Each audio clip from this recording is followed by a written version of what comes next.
In this video, I'm going to be showing you how you can hand tie a beautiful evergreen holiday wreath. Hey, hi, Glenn here at the workshop at the gardens. I've been doing wreaths for a long time, and I love to make them. You want to check out this one. This is one of my 24-inch mixed evergreen wreaths. Now this one, you can see a great video, the 3 secrets on how to make a wreath. I use what are called these crimp, or these little braces, they little crimp in. They're great for making smaller wreaths, the 24-inch like this and that guy. Now, they make them so they're bigger, but sometimes I think they're not that great. You get too much weight in here, they're not loose, so I really like to hand tie. So in hand tying, we use a different ring. It doesn't have any of the little braces up on there, and we use wire. There's a lot of different rings out there. Sometimes you can see they've got little jaggies, sometimes it's just a single. My preference is the double, because that's just going to give us a little bit more stability, a little bit better area for all of our greens to hold in there. They come in all kinds of different sizes. I have some of these rings all the way up to 6 feet, so you can really make a big wreath. So, as I mentioned, the little crimps make great 24-inch wreaths. I'm going to make a 36-inch wreath for my house. The materials you need to make a perfect mixed evergreen wreath are whatever evergreens you like.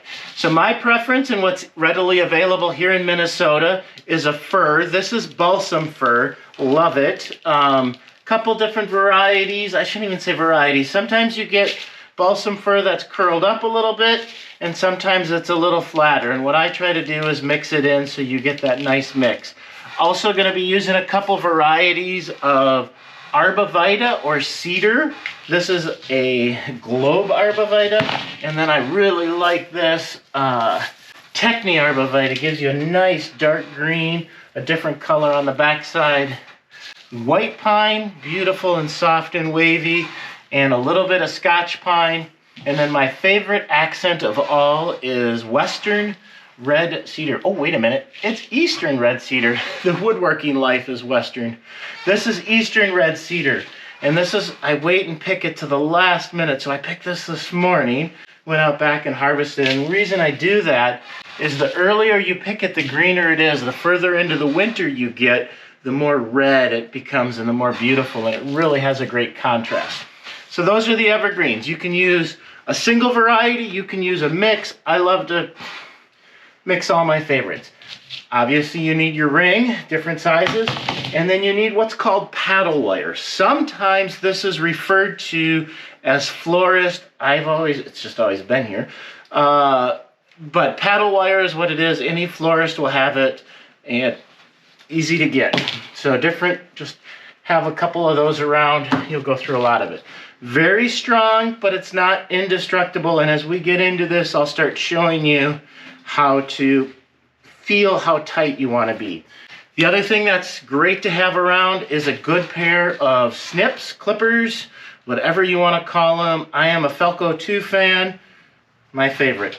So we're going to start. It doesn't really matter where you start, anywhere, but I usually start on one of these braces, and all that I do with the wire is I just go in and I wrap it around a couple of times so it has a nice start, so I can pull, and I'll go once around.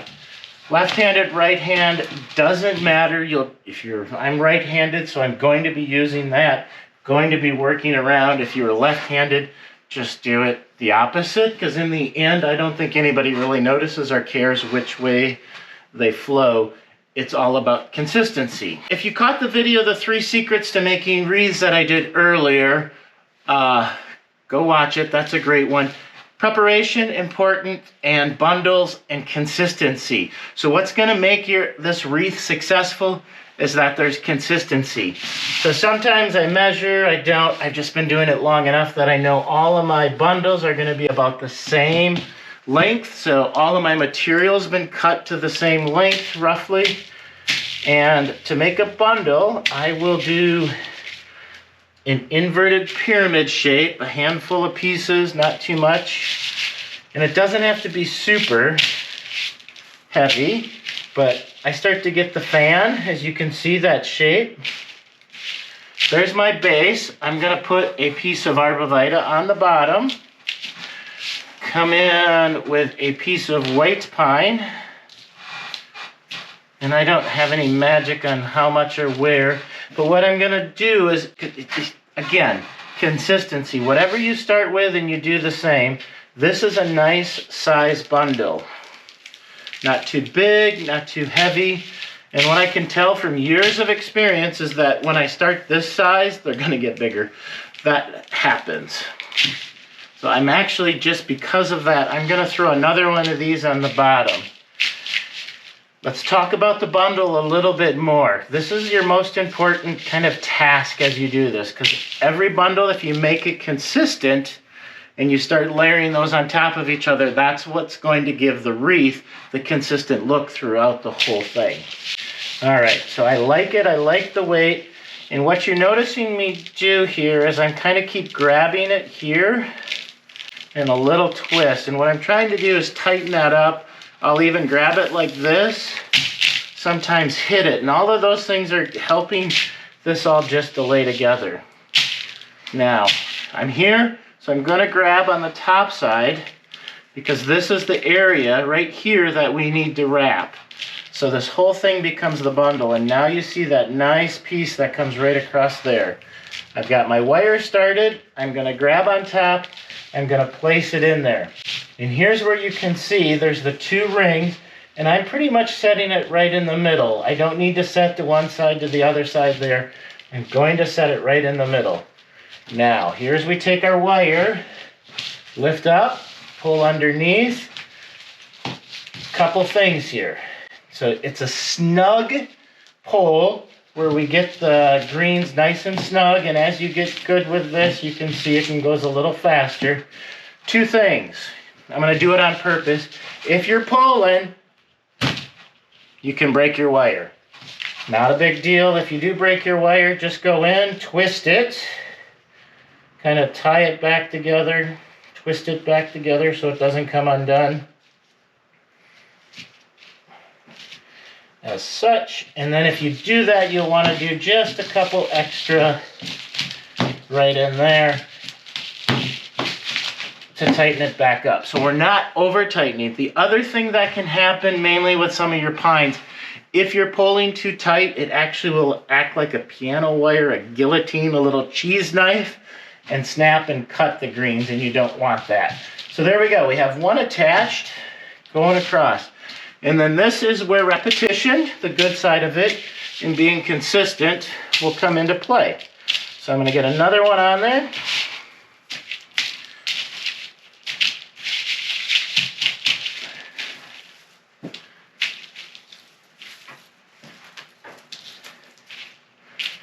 Arborvitae is in. I used white pine last time, so a lot of times I will alternate the white pine, Scotch pine, and the pine, you can see how it just snaps off, and then a sprig of the red cedar. Twist, grab. Now, placement of the next one. So I have it there. We're not on top, but we're starting to fan out. So somewhere kind of towards the end of the last bundle is where you'll place down on there. And then you can also look up here. You can see when you stack them closer, they're going to be bunchier. When you move them, it's a little bit spread out. Okay, so I'm dropping in right on the wire, picking up the whole ring and coming across. Now the other thing you may be noticing, I'm not letting go of the bundle yet. I want it to be secured. I've got 4 wraps on there. It's nice and secure. And then I can finish up with a couple more wraps. And this is where it's nice, because if I take this and move it, it's not going anywhere. 2 bundles in.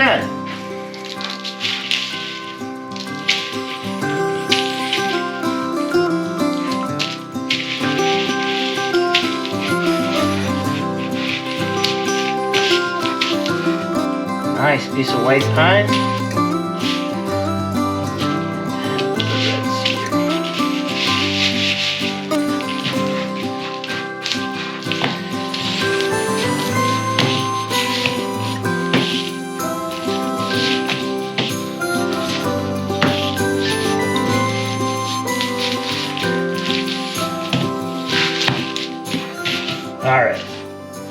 6 times around, so anywhere between 5, 6, 7, 8, you'll start to get that. This is where you see having everything all ready to go pays off. Okay, we're gonna fast forward right now and I'm gonna get you all the way to the end.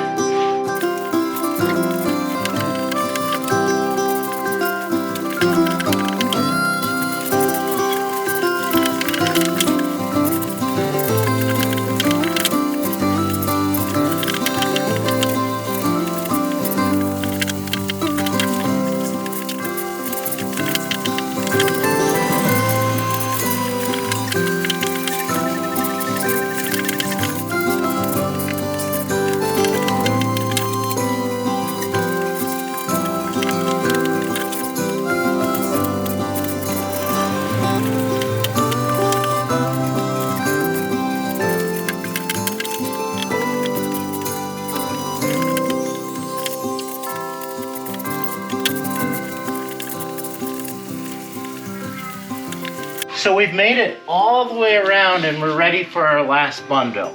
Now, a couple things. This second to the last one that I put in, it's really hard to see underneath there. You can pull it up. So you're going to be doing some of this by feel, where you're pushing it around and you're feeling the tension. You're getting it there. Flipping it over now, let's take a look at the back. And you can see how it's wired all the way in here, and we have one bundle left. Now, this is from a lot of experience in doing this. What I do on this last bundle is I actually tie that bundle up. So we're gonna make our bundle for the last one. Does it have to be any longer, anything special? No, just a good old bundle. Consistency.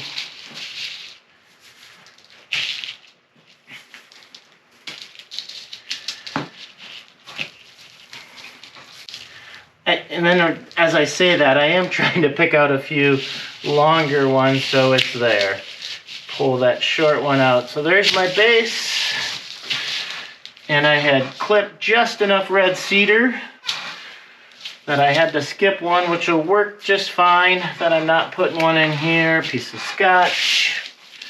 And a nice big white pine that's gonna stick out just a little bit. Let's do another one. Okay, so there's our bundle, little twist, ready to go. If I were to stick it in there and then try to tie it around, I'm not going to get loose. I'm not going to get it tight enough. It's going to be loose underneath there. So this is where I take another piece of paddle wire. Of course, I could have had it all ready to go. That would have been too easy. At least I have the shop table clean for this video. Okay, so I'm just going to tie this bundle up.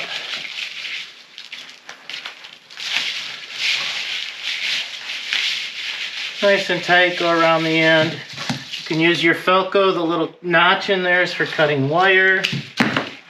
So there, my bundle is all nice and tight, so now I don't need to worry about tightening the bundle up as much when I'm pulling.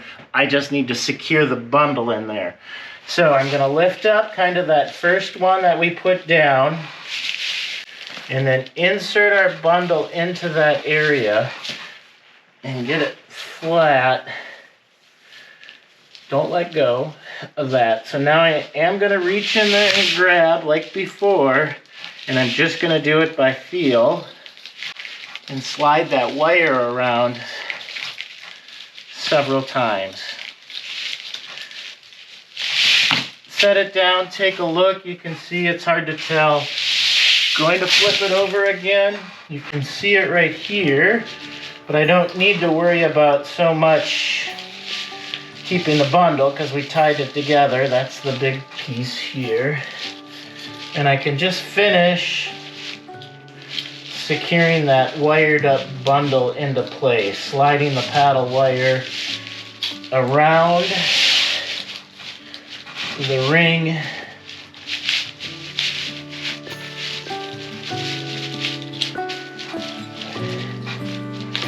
And there we are.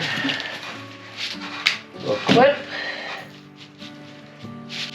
And I'm just going to wrap it around a couple of times. It's not going to come off. And there it is. Looks good. A lot of times I'll do that, flush it down. Let's take a look at that bad boy. Like that. Maybe 15 pounds. So another reason you want that double ring in there, because it's a little heavy. Hiding it down here.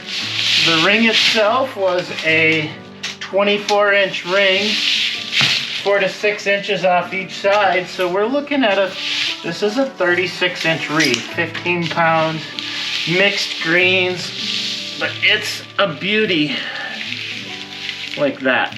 Last thing we need to do, sometimes I hang it up, they will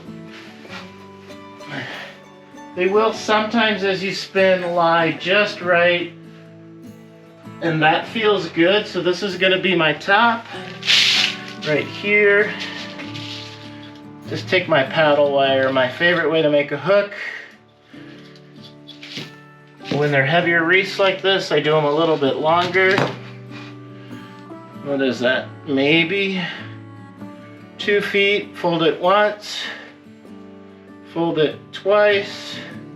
Now we have 4, finger on top, a little twist, and we've made a hook. Find an opening.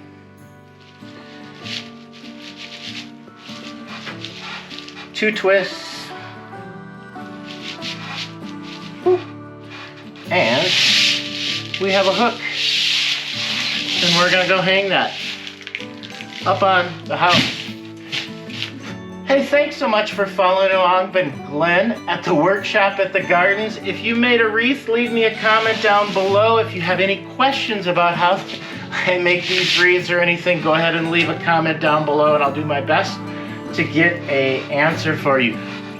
That's gonna do it. I hope you have an absolute wonderful holiday season and enjoy.